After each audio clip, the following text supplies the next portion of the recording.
Lorsque tu es à l'écoute de la voix de l'Esprit Saint en toi, tu produis les fruits suivants: amour, joie, paix, patience, bienveillance, bonté, fidélité, douceur et maîtrise de soi.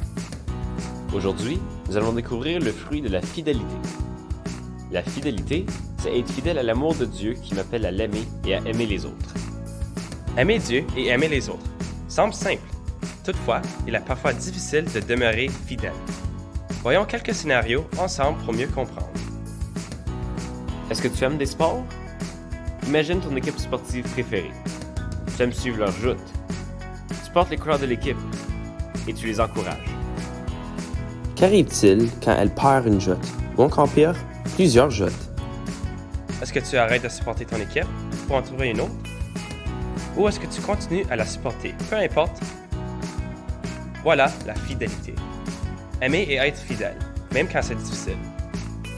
Être fidèle, c'est aussi tenir ses promesses. Toi, est-ce que tu tiens tes promesses? Imagine-toi avec ton ami préféré.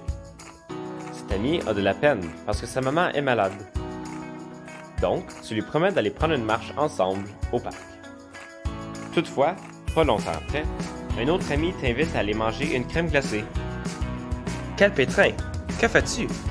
Est-ce que tu annules ta marche pour aller manger une crème glacée, même si tu l'avais promis?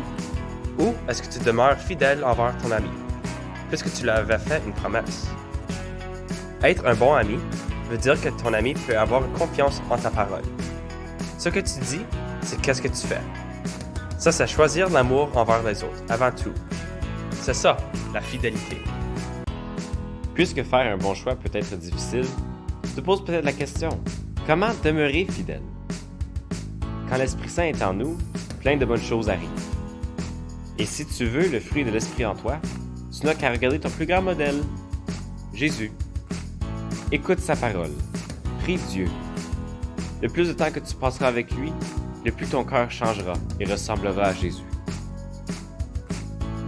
Discutons ensemble. Selon Sainte Mère Teresa de Calcutta, si quelque chose te paraît difficile, alors pense que nous ne sommes pas appelés à avoir du succès, mais à être fidèles. Selon toi, que veut dire cette citation? Réfléchissons. Qu'est-ce que ça veut dire être un ami fidèle? De quelle façon peux-tu démontrer ta fidélité envers ta famille et tes amis? Comment peux-tu demander à Dieu de faire grandir le fruit de la fidélité en toi?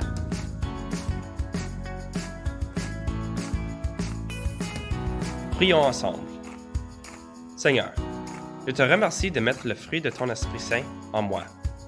Aide-moi à ressentir ta présence et à avoir confiance dans ta promesse. Cette promesse d'être toujours avec nous, peu importe les défis. Éclaire-moi afin que je puisse demeurer fidèle envers toi et envers ceux qui m'entourent. Amen.